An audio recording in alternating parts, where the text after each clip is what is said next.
Di tengah perjalanan pelayanannya yang penuh penderitaan, Rasul Paulus menulis kepada jemaat di Korintus. Ia ingin mengingatkan mereka bahwa segala sesuatu yang ia lakukan bukan karena kekuatannya sendiri, melainkan karena kemurahan Allah. Oleh kemurahan Allah kami telah menerima pelayanan ini, tulisnya, karena itu kami tidak tawar hati. Paulus tahu bahwa pelayanan bukan tentang kemuliaan diri, tetapi tentang menyatakan kebenaran Kristus apa adanya. Namun ia juga sadar, tidak semua orang dapat melihat terang Injil. Ia berkata, "Jika Injil kami masih tertutup, maka tertutup bagi mereka yang binasa, yang pikirannya telah dibutakan oleh ilah zaman ini." Dunia ini, dengan segala kebutaannya, sering menolak terang yang sejati. Tetapi bagi Paulus, tugasnya jelas. Bukan memberitakan dirinya sendiri, melainkan Yesus Kristus sebagai Tuhan, dan dirinya hanyalah hamba karena Yesus. Lalu Paulus menulis kata-kata yang penuh makna.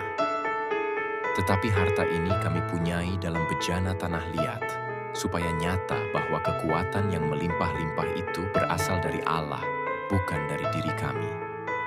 Kita, manusia, rapuh seperti bejana tanah liat. Namun di dalam kelemahan itulah Allah menunjukkan kuasa-Nya. Paulus menanggung banyak penderitaan. Ia ditindas, namun tidak terjepit. Ia habis akal, namun tidak putus asa.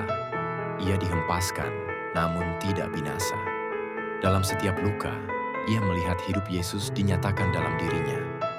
Paulus memandang penderitaan bukan sebagai akhir, melainkan jalan menuju kemuliaan.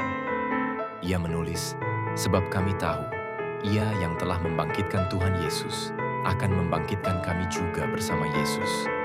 Dan ia menutup dengan pengharapan yang abadi. Penderitaan ringan yang sekarang ini mengerjakan bagi kami kemuliaan kekal yang jauh lebih besar dari segala-galanya.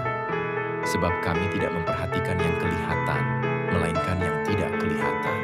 Karena yang kelihatan adalah sementara, sedangkan yang tidak kelihatan adalah kekal.